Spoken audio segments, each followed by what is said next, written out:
All sports, all plays. Yeah. All sports, all plays. All sports, all plays. 365, we making a plays. You talking the game, get you through the days. We're high in the court, the dime in the lane. Variety, topics, living the same. All presentation, sports information. In the airways, taking the nation. All sport, all plays, like working your faces. Grace at the field, so tie the laces. All sports, all plays. Yeah.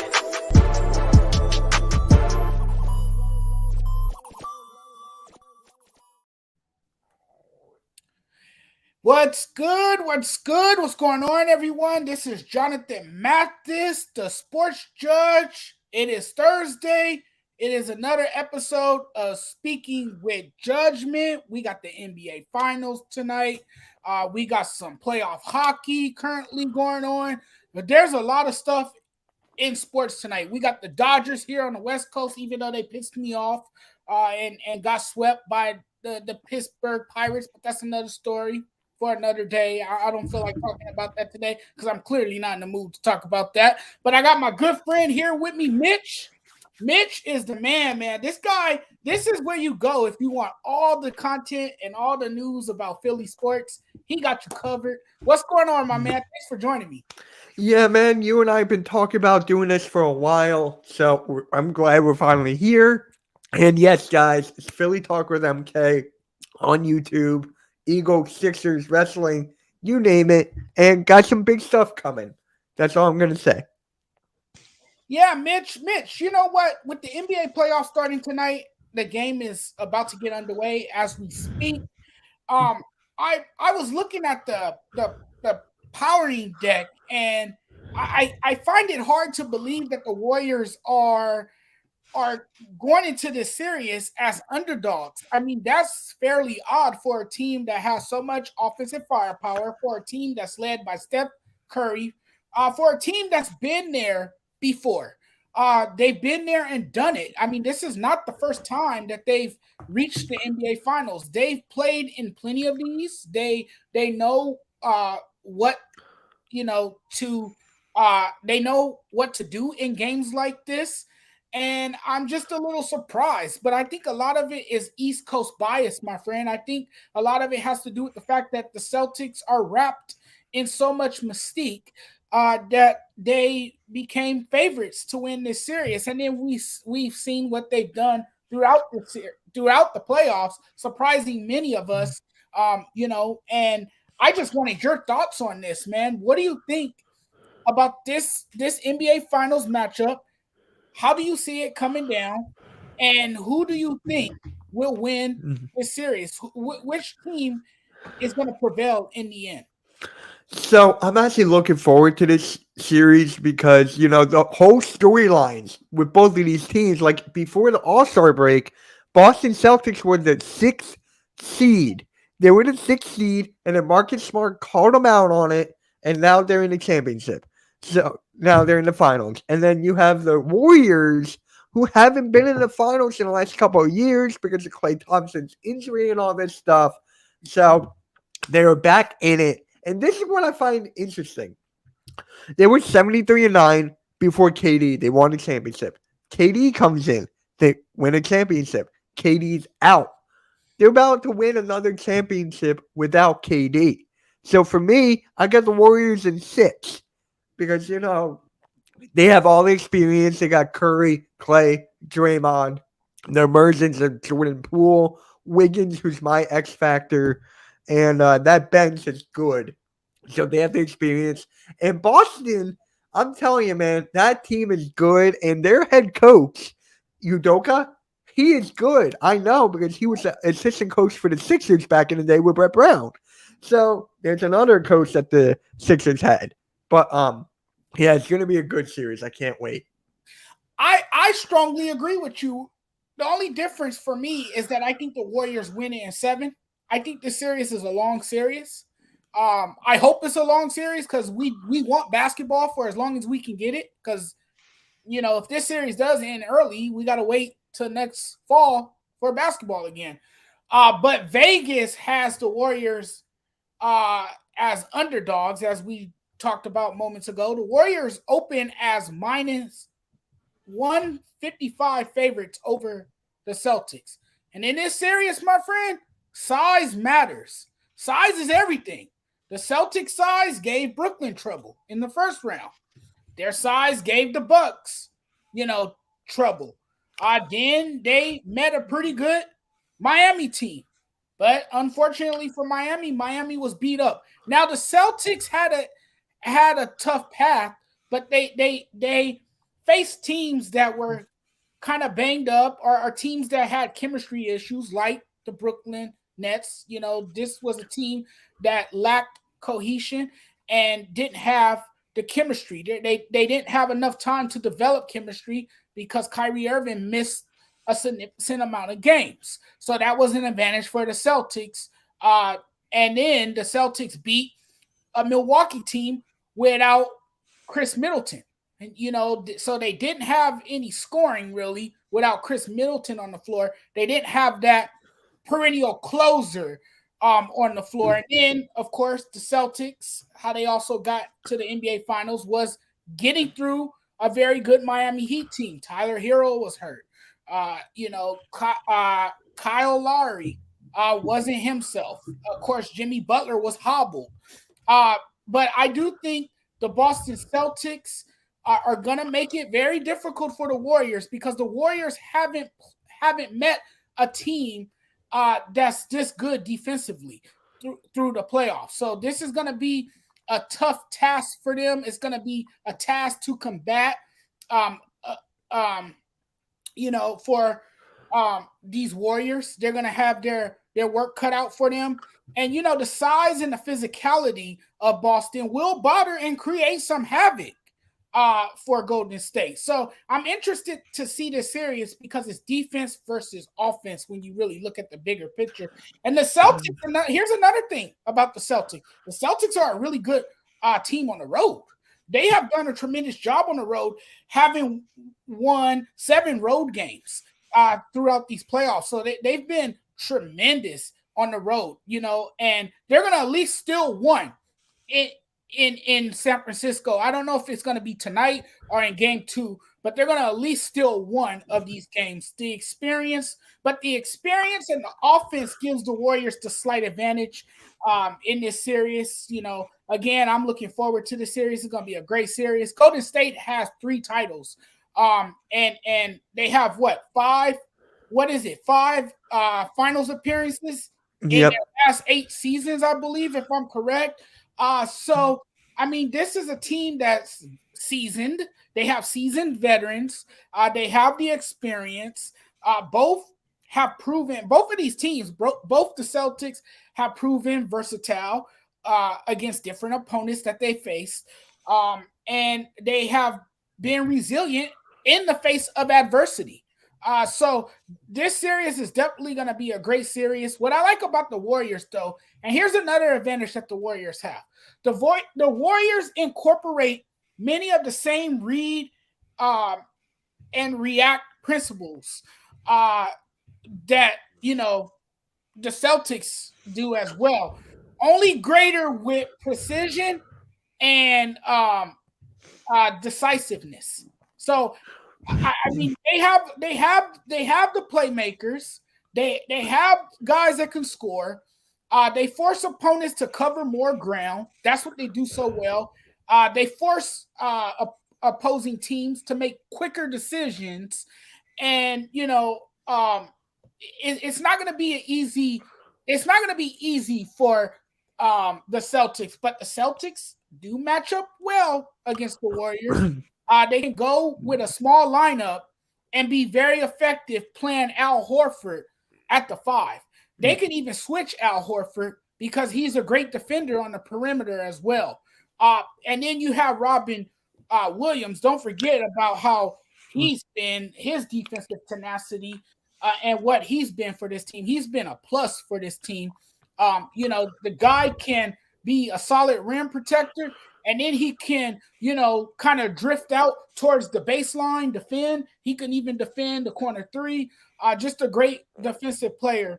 But they haven't seen anything better than this Boston team, the Warriors. So the Warriors, man, it's gonna be a challenge for them. And Boston held its opponents to under 32% from the three in this postseason. So they've defended the three very well. The deciding factor in this series, my friend, is the Warriors and their 3-point shooting. Yep. When they make 17 or more, here's a stat for you. When they make 17 or more, they are 20-1. When they make 11 or fewer, they are 5-13. So that's going to be a task for the Celtics. And I think if there's one team that can make it very, very difficult and at least try to keep their offense at bay, it is this Boston Celtics team. The Warriors, again, have not seen physicality like this in the postseason. And you know what's funny? Al Horford, he plays majority good on the Celtics. I mean, he was good for the Hawks back in the day. Like, he was good there. But he's basically known for the Celtics because he was on the Sixers, and he stunk. He gave us, like, that big problem. It was just terrible. But the player I like most on the Celtics is Grant Williams because he can light it up. He can definitely light it up. He's my X factor for the whole series for the Celtics because when he goes off, it's basically over. It's basically done. So it's like something I love. Grant Williams, I love the role players getting their chance to shine, and he takes it every time. I love that. Yes, and I mean the Celtics, they're a team that peaked at the right time. I mean, this was a team that looked like they were dead in the water. They at one point in the season they looked like a borderline playoff team, if that. They pivot from the treadmill of mediocrity, and establish themselves as true title contenders. It's amazing. But what it shows you is that this is a team that stuck together. This is a team that came together at the right time. They didn't give up. They kept fighting to the very end. And this is a team that has proven resilient every time. And they have surprised a lot of people. The Celtics playmaking and shot making with Jason Tatum and Jaylen Brown has been remarkable. That's going to be tough for the Warriors to try to defend. I would think Draymond Green is going to defend Jason Tatum. That's my guess. And I know the game has started right now. I know the game is underway. Yep. Yep. I have it on my computer right now. And oh wow. Robert Williams is all defensive second team, and Golden State's up 10-9 right now. 10-9. Yeah. Now it's 12-9. You know what? I expect these games to be very close. I don't think we're going to have too many blowouts in this series. I'll be very surprised if we do have blowouts. I think these two teams are fairly evenly matched, and they're going to keep these games close. I think if there's one road game that the Celtics are going to steal, it would be tonight. I wouldn't be surprised if the Celtics win game one. Here's why. Boston is well rested. They had 3 games off. Again, they play good on the road. I don't know what it is. But yeah, I get it. It is against the Golden State Warriors, but still, let's not diminish what this Celtics team has achieved, and let's not ignore the fact that they've been a very, very good team on the road.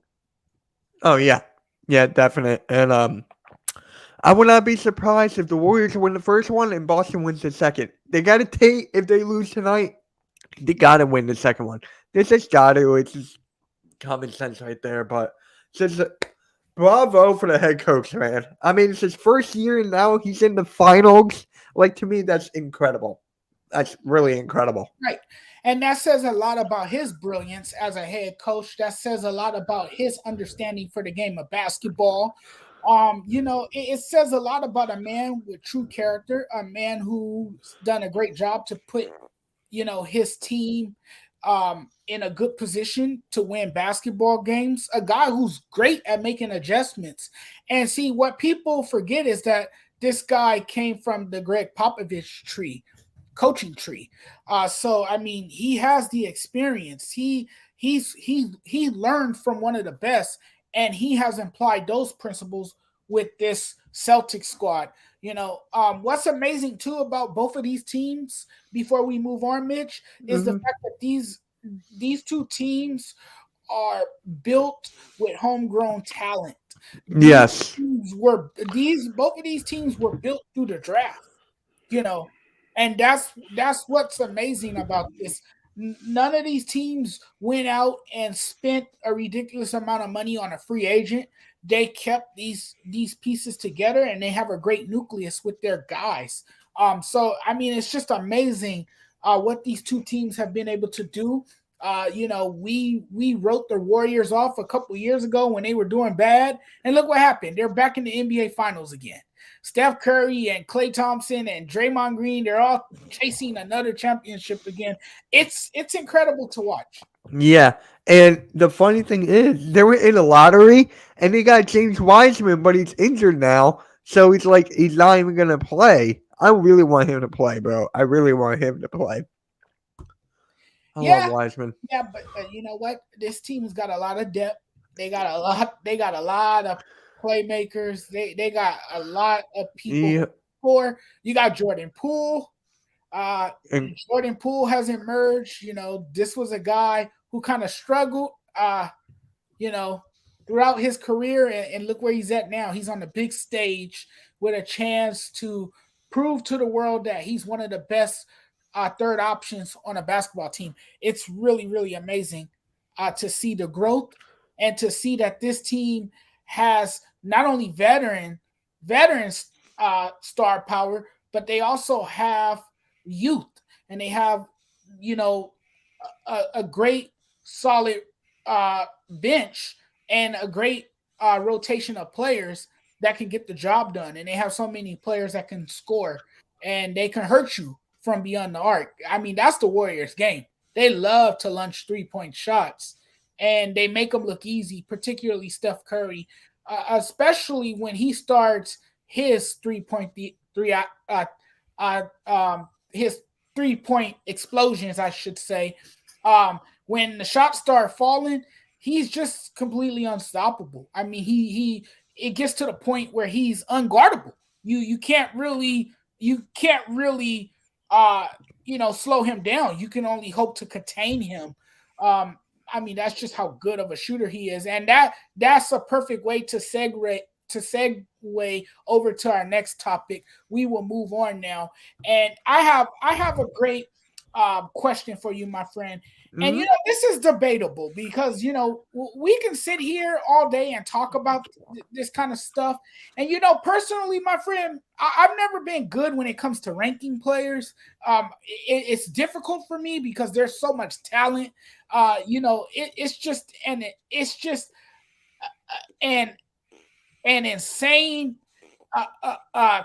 collection of top shelf talent, and I mean that's undeniable as we can tell. Where do you rank Steph Curry on the all-time players list? Oh, okay. Well, we're just talking about all the players. We're not talking like point guard. All the players. Yeah, all All, players, not all point players. guard. Okay. All players. So, to me, honestly, Kareem is one. I got Kareem one, LeBron, Michael Jordan two, LeBron three.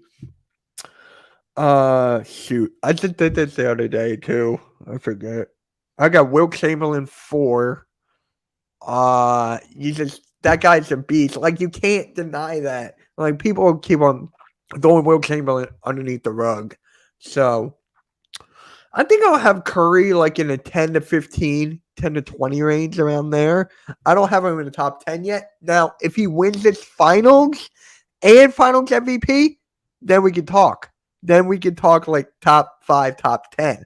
But to me, Magic Johnson is the best point guard. He's like 6 or 7 for me.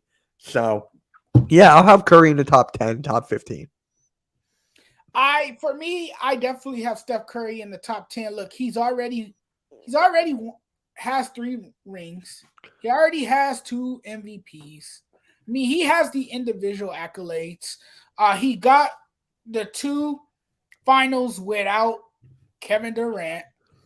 I mean, you can't deny this man's talent. He won 2 MVPs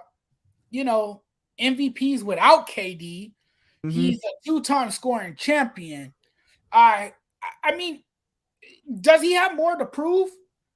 I mean, to me, he has nothing to prove, nothing more to prove. But if he wins another championship, this definitely puts him in the top 10.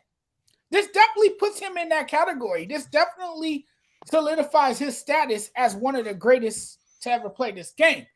He's gone to 6 finals in 8 seasons. He has played better than people have given him credit for. And the reason I say that is because he's never won a finals MVP. So I think that's why, a lot of people don't give him the respect and the recognition that he deserves because he's never won a finals MVP. Now, if this is the year he wins a finals MVP and he wins another championship, then yes, we can cement him as a top 10 player of all time. And I mean, there's just no way to deny that. You can't deny that. You got to realize this too. He's changed the game of basketball. Yep. He's changed the game. He's changed the way the game is played. He's the purest shooter we've ever seen. I don't think anyone will argue against the fact that he's the greatest shooter of all time. He's a marksman.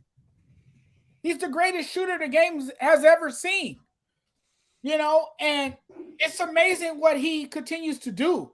I mean, we can't undersell his playmaking ability either. I mean, that would be an insult to him because he's a better playmaker than what people think as well. And I say that because those numbers get lost a lot of times because we are so enamored with his ability to knock down the jump shot.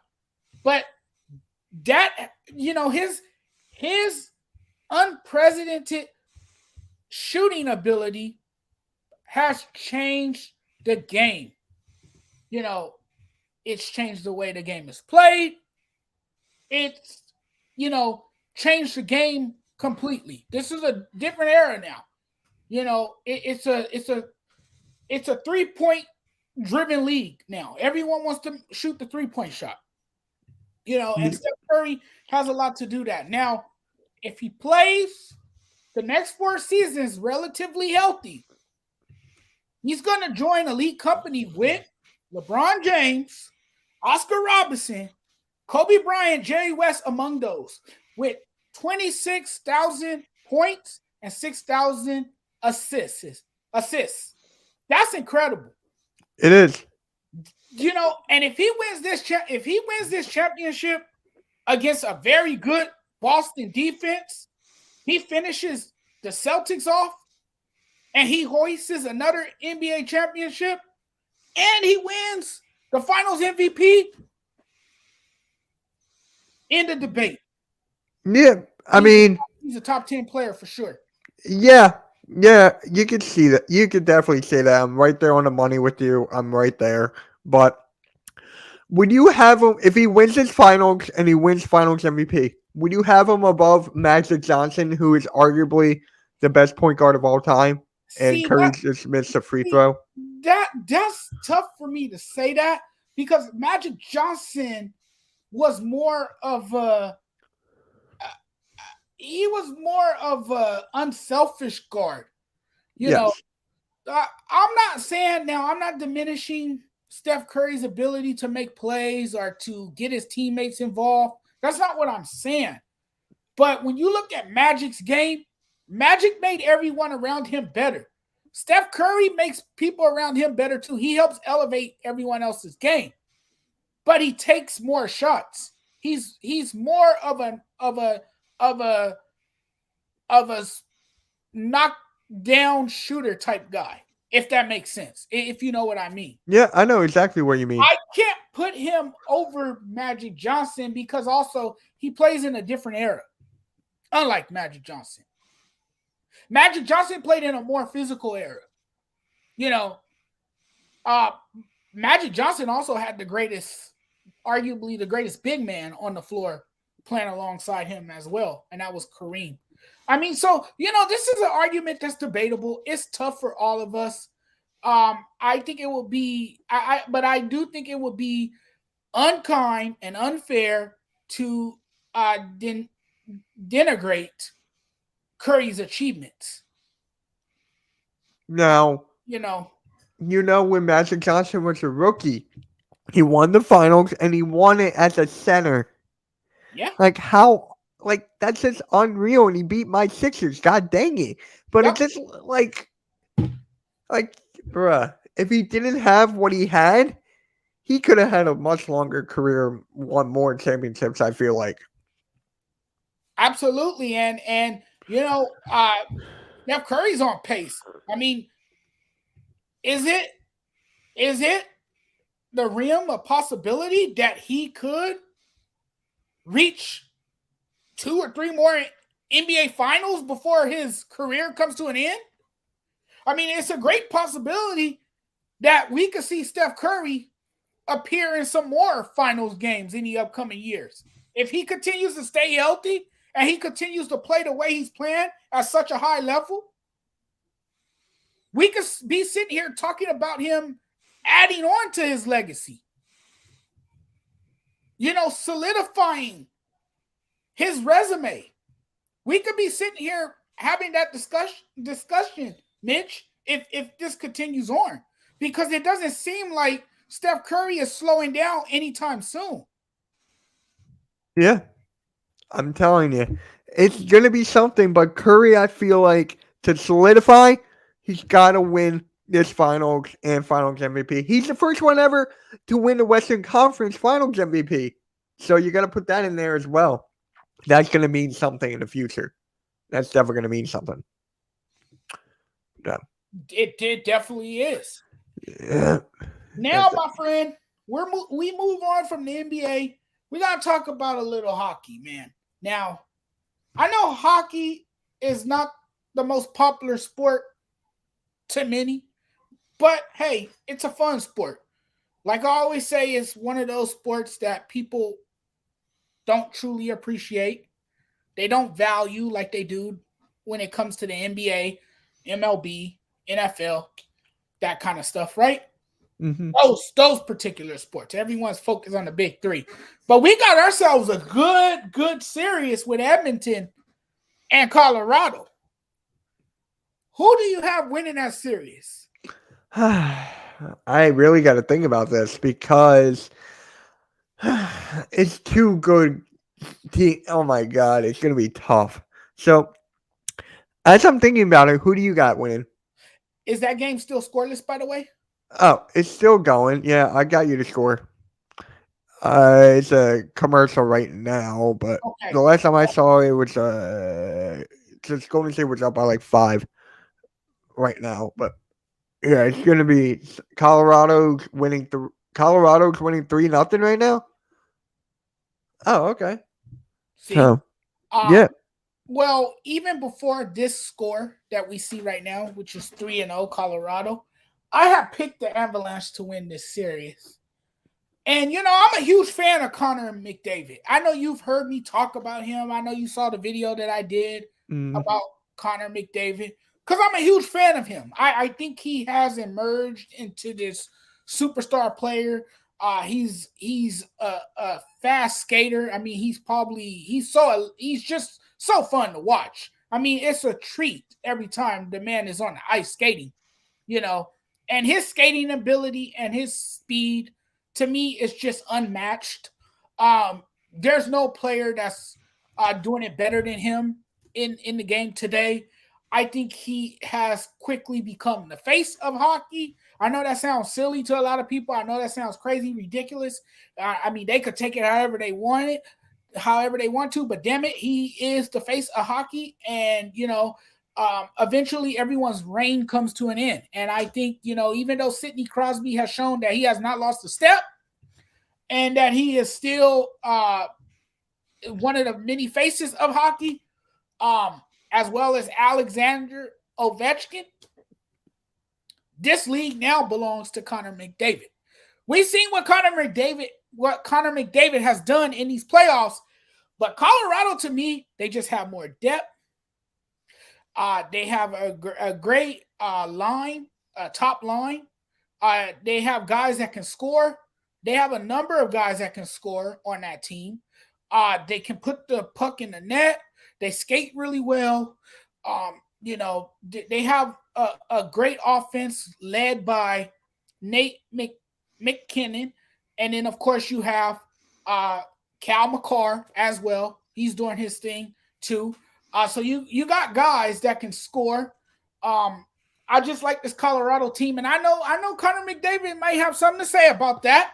But Colorado, to me, is deeper.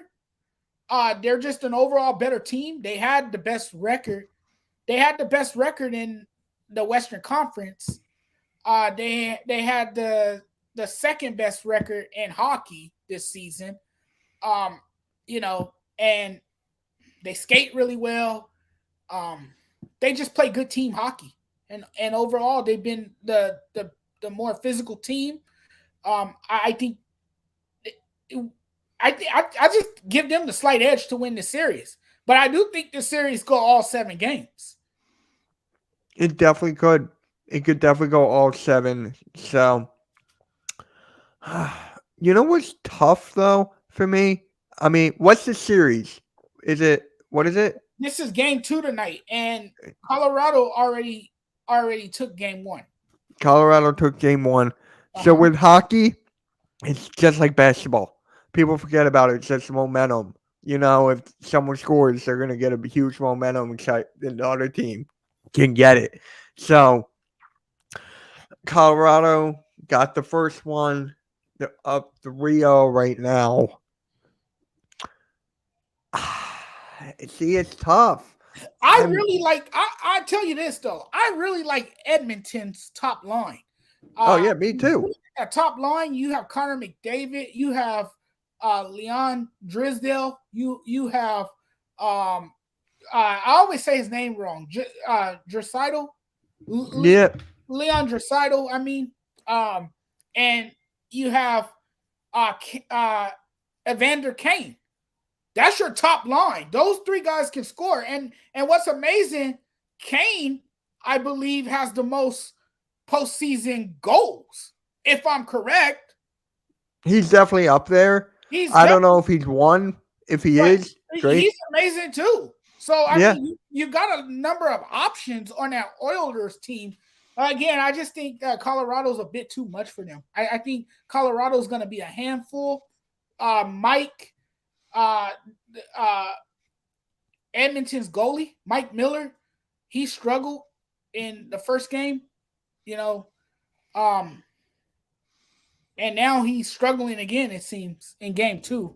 Because usually if he struggles, like, he could look like a dumpster fire one night, and then the next night he just turns it on. And he's protecting the net better. He's coming up with a lot of saves. I don't think that's the case for him in this series so far. It hasn't looked good for him. I like Colorado to win.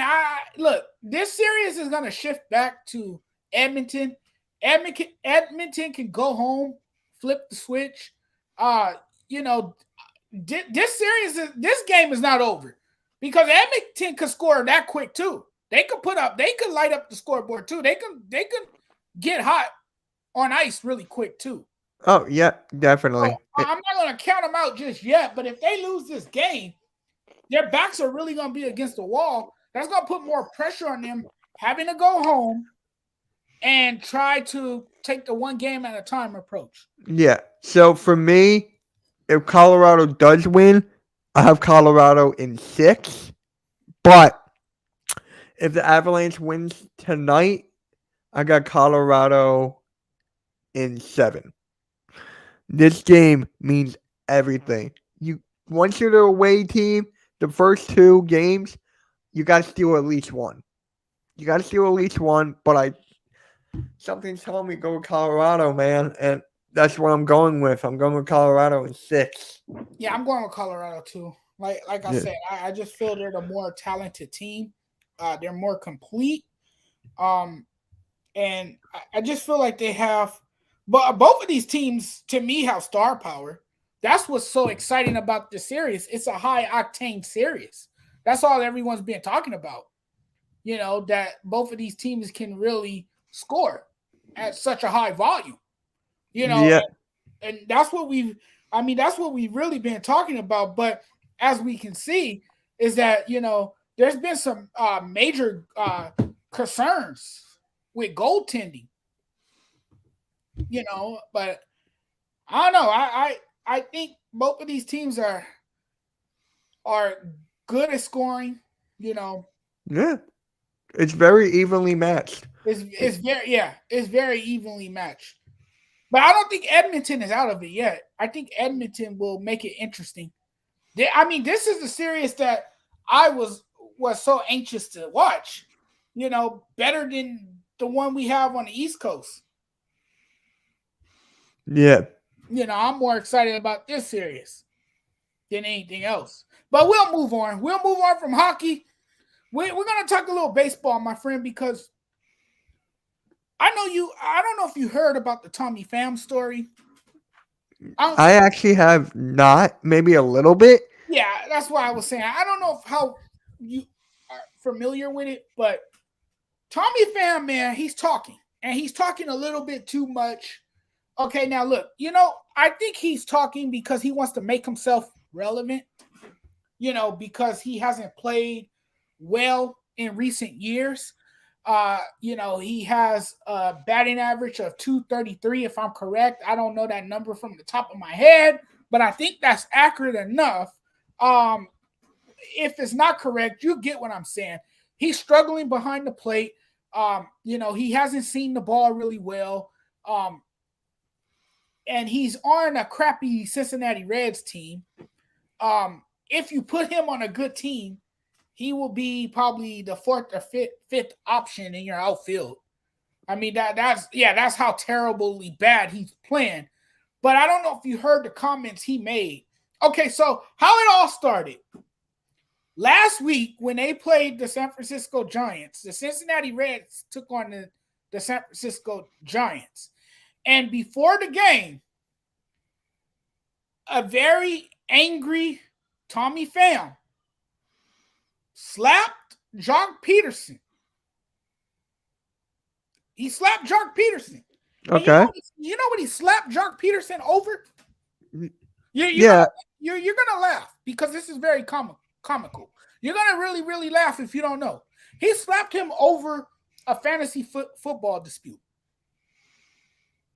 I thought it was like something else with Jock Peterson. No, this man takes fantasy football that damn serious that he felt that he had to slap Jock Peterson in the face. Oh my God. I heard rumors, but I didn't hear that. That's what it was all about. And so yesterday, the day before, I believe it was either yesterday or the day before, it was recently, Tommy Pham made a nonsensical comment stating that Mike Trout was the reason why he slapped Jock Peterson. In other words, he's blaming Mike Trout because I guess Mike Trout's the commissioner of this fantasy football league that they've organized or whatever. And he literally came out and blamed Mike Trout for slapping another man in the face. Okay. Why would you blame Mike Trout, the best player in the league? The best player in the league, 1. 2, what is this fantasy football team that bad? Like, is it that freaking bad that you had to go up and slap? Did he get fined? He got suspended. He Oh, got suspended for 3 games. I would have suspended him for like 5 or 6, not Yeah. 3. Yeah, he got suspended for 3 games. Oh my god! And now instead of taking accountability for his own actions, he's blaming somebody else for it. You know, this guy to me is a clown. He's a clown. You know, he comes across as a soft punk. Yeah, I know what you mean. Like he's been soft, dude. You should be concentrating on helping your dead last team try to put together some wins, some quality wins. That should be your primary focus right now, because your team is not that great. The Cincinnati Reds are not that great. Yeah, It's a dumpster fire over there. aren't they the worst team? They're the worst team in the league, right? They're dead last. Yeah. And, you know, that's why he's talking. Another part of me believes that he takes this damn fantasy football too damn seriously. Yeah. He's behaving worse than a child. It's fantasy football. Now, Out and whining worse than a child. now this is my question. How much money is into this fantasy football league? Because if there's a lot of money that he lost, that makes sense. A lot of people are saying that. It must have been a lot of money. That makes sense then. He did say that Jock Peterson was messing with his money. Oh my god. But the season hasn't started yet. Right? Fantasy football hasn't started yet. Right. Unless you... I didn't read up on the whole story, so maybe this is from last year and it's just kind of, you know... Hey, it's still comical. Right now? I don't know. It's still crazy. Comical. Like, It's laughable, isn't it? And there's so much drama around it. I mean, this guy is not that good at baseball to be that much of a diva, is he? I don't know. Drawing so much attention to himself? Trying to get so much notoriety? What is it, dude? What do you want from us? You know what I think it is, too? If it is some of the money, but it could also be how bad the team is. Because can you imagine being on a team losing and losing and losing? I mean, look at the Sixers in the process years, a couple years back. We won 10 games one year. That would affect a man. Like, oh my God, why am I here? My season sucks. I'll get frustrated. I'll slap somebody. Like, maybe that had to do something with it a little bit. But if it's majority of football, fantasy football, then I'll be like, okay, there's got to be more to this story. There's got to be more that I'm missing. But it's still comical. It's really a crazy, crazy story, believe it or not. Yeah. It's comical. Really crazy story. It's very comical. It's like, it's the stupidest story in baseball. Yeah. And I know it's early in the baseball season. It must be, it must clearly be that slow in baseball right now for that to be a story, for that to be a national headline. Yeah. Nate wants to hop in. Nate can hop in. Nate, I want you to chime in. What do you feel about this story? Because Nate is a baseball expert over here, Mitch. Oh, okay. And let me hear it. Nate. Tell me what. So how are you feeling about this ridiculous nonsense? I want to hear this. So for one, I just thought it was kind of stupid. But there's one additional point that I wanted to bring up. The guy that the whole story is that Jock Peterson, the guy that the whole argument that involved the slapping, Jeff Wilson was the guy that he drafted, and apparently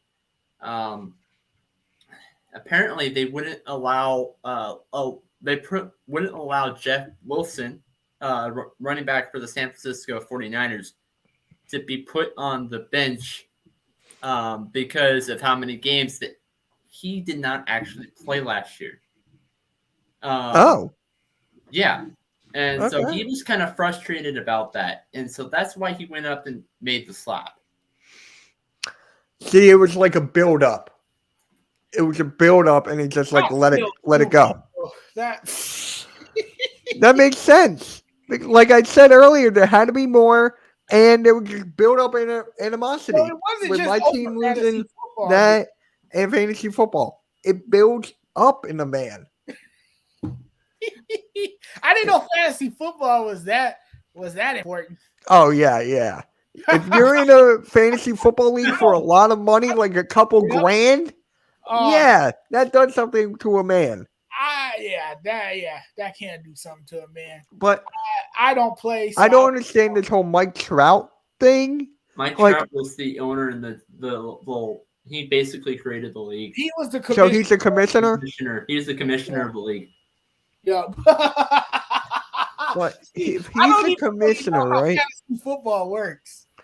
If he's the commissioner, right? There's like, I just don't understand. Did you lose to Jock Peterson? Or wait, did he lose to somebody? Like in the championship game? Or something? I don't know. That I don't know. It must. Hey, but did you see the video of Jock Peterson showing the receipts? No. He literally had his phone. DM it to me. Send it to me on Facebook. DM it to me. Yeah, he literally had his phone. I think he was showing one of the reporters at his locker. He was showing one of his reporters the receipts. What the hell? So he got suspended 3 games for it, correct? 3? Pham did. Yeah. Oh, okay. Him. So he suspended 3 games. Jock Peterson didn't get suspended. So, I guess Jock Peterson didn't retaliate. He just took the slap to the face? I don't know. So Josh, right? Your name? I would have had to slap him back. I'm sorry. I can't just stand there and let somebody else slap me. I think I would have had to slap him back. So I'd be like, "Come here, son." Oh. Josh, right? Josh, that's your name? Jonathan. No. I know you. No. I'm Nathaniel. Where did I get Josh from? Anyway, but sorry about that. I thought I heard Josh, but I don't know. But do you think 3 games is enough for a suspension for that? I mean, the only way I would think my only reasoning behind why there were so little number of games for that suspension is maybe the guy that gave him that suspension actually agrees with him. Well, it's not. Could he be in a fantasy football? Could he be in a fantasy football league as well? I mean, I know it's all about taking disciplinary actions, but it's not like his presence on the field matters anyway, because he hasn't really been doing anything. He hasn't really been producing. So, I mean, his presence don't really matter that much. He's just a waste of space. He's trying to get attention. Is he playing that badly? Like stats-wise, everything is that bad? Mm-hmm. Yes, he's that bad. His on base percentage is terrible too. And Nate knows this because Nate follows baseball. Yeah, I know a lot of people who follow baseball. I'm trying to get back into it. Like I do Phillies live play-by-plays on my channel from time to time. Yeah. So I'm like trying to get into it. So and right now, it's hockey and lacrosse for me until the season ends, and then lacrosse. That's different. It goes into baseball. Then it goes into baseball. Not basketball for you, no. I do basketball too, but there's a lot of people who do basketball, so I don't cover it too much. Yeah, there's a lot. Of like for me, basketball's my 1, football's 2, and wrestling's 3 actually for me. Like WWE, AEW, that's 3 for me. Cool. So it's like, I did watch WrestleMania. That was pretty that was good. That was good. Baseball is my number 2, but NFL is my number 1. What's your team? I'm a Broncos fan. Oh, so tell me, Russell Wilson, you like that? Yes, I do, but I still think we're going to be last. I guess we can end the show on that. Let's talk about Russell Wilson and the impact that he'll make. And then before we get out of here, I want to ask you guys a question about Tom Brady. Okay. So make it quick. Let's talk about the Broncos. Tell me how you feel about the Broncos, Nate. I love the trade. I mean, Did you give up too much? You think? they gave up a lot. But the Seattle Seahawks need a lot of draft picks because they've been making. I don't know.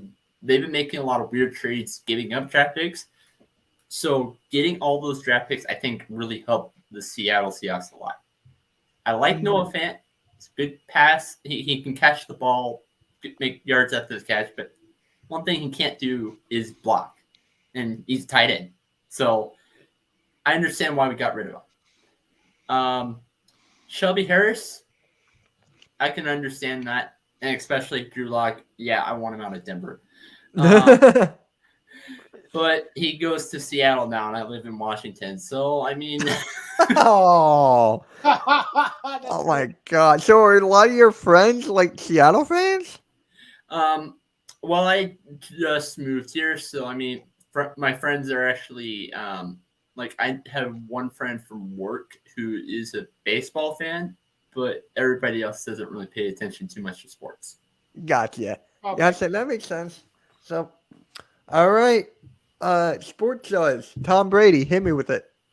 Yeah, so before I get out of here, guys, Tom Brady finally spoke publicly for the first time since ending the NFL retirement after 40 days. And the Tampa Bay quarterback said Wednesday that he felt pressure to end his retirement because of free agency. And that his key reasons for his indecision stemmed from commitments to his family. What are your thoughts on that? I'll go with you first, Mitch, and then Nate. Nate, you can go. Okay. So, it actually, I think it was his father that said that he was going to retire. Remember when everyone was coming at Adam Schefter? Yeah. And then he took it back and then all Right. that nonsense. Right. So you got to look at his dad because he's just trying to cover his own tracks and be like, whoa, I didn't announce my retirement yet. No. I did not announce that. Nope. So it's just like, dude, it's just like, I don't know. But the end of your retirement, it had to deal with the pressure of free agency. Now I look at it. But it's just like, it's crazy. It really is. But hey. People had a feeling that he wasn't going to retire anyways. People had the feeling that he was just going to, play another season, play in 10 more seasons. Who the hell knows? But, yeah, it's crazy at the end of the day, man. It's freaking crazy. But, Brett Favre 2.0. Yeah. It's a guy who made a decision. Well, we thought he made the decision to retire.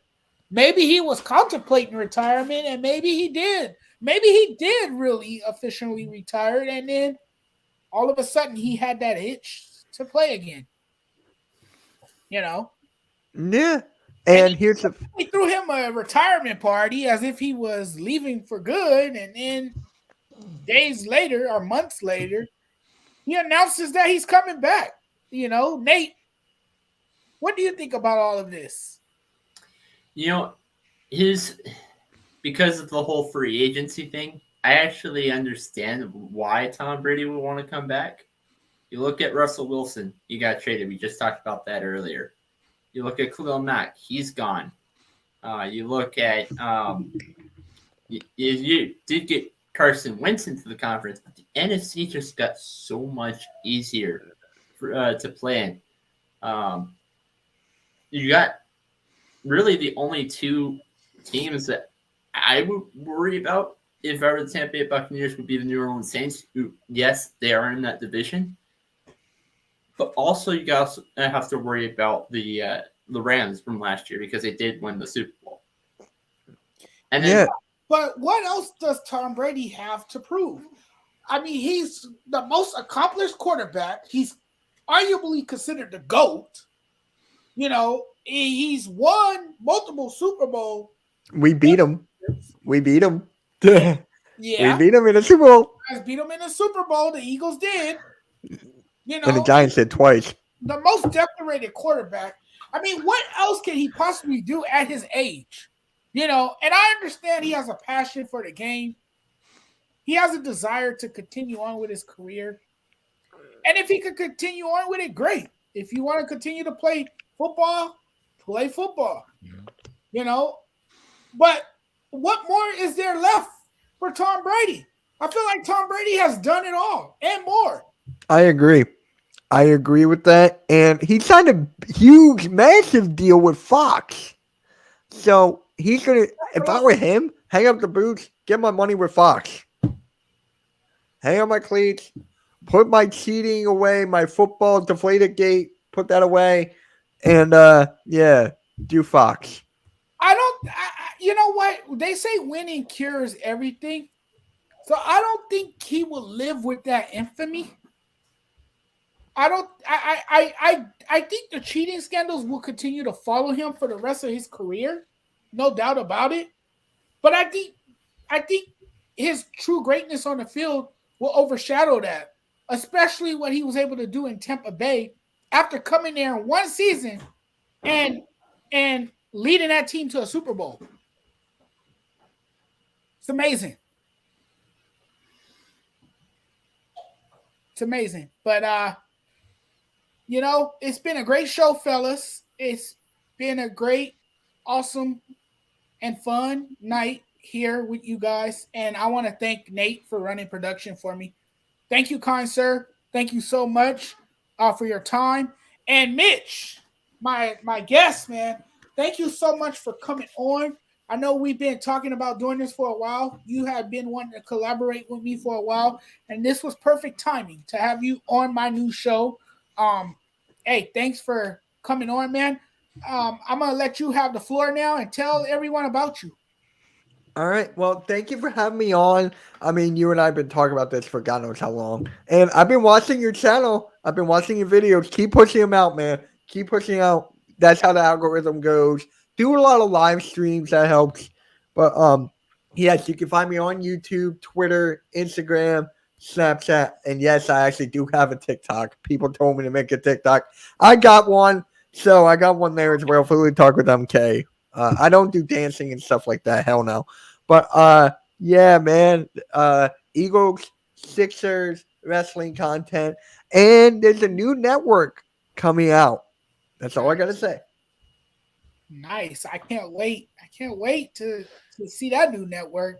Yeah. It should be exciting when there's a guy by the name of Mitch who really has a true passion for this stuff. Yes, sir. That's my friend Mitch. He does great work. Check his stuff out. Check out his commentary. Follow him on Twitter. Follow him on Instagram. Follow him on every social media platform. Hey, Facebook as well. Add me on Facebook, Mitch Coxey. I'm trying to be more active on there. I'm trying.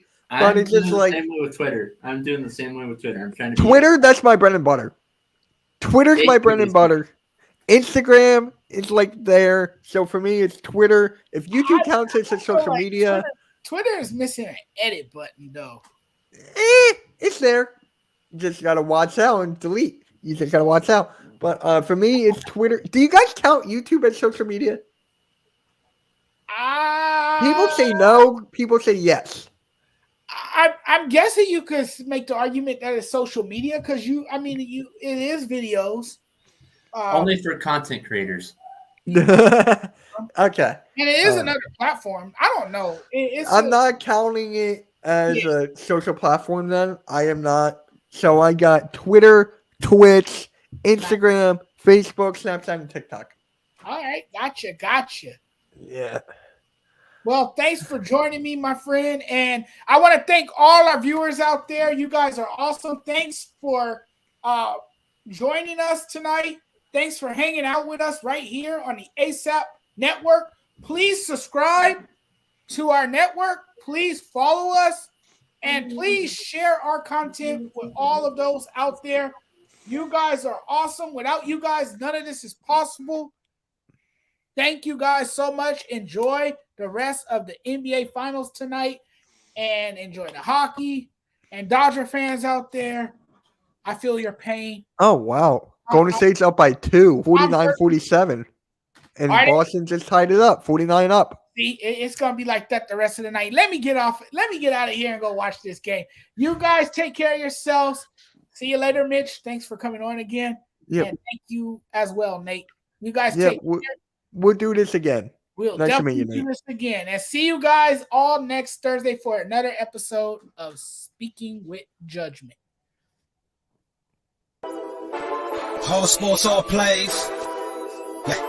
All sports, all plays. All sports, all plays. 365, we making a place. We talking the game, get you through the days. We're high in the court, the dime in the lane. Variety, topics, living the same. All presentation, sports information. In the airways, taking the nation. All sport, all plays, like working your faces. Grace at the field, so tie the laces. All sports, all plays.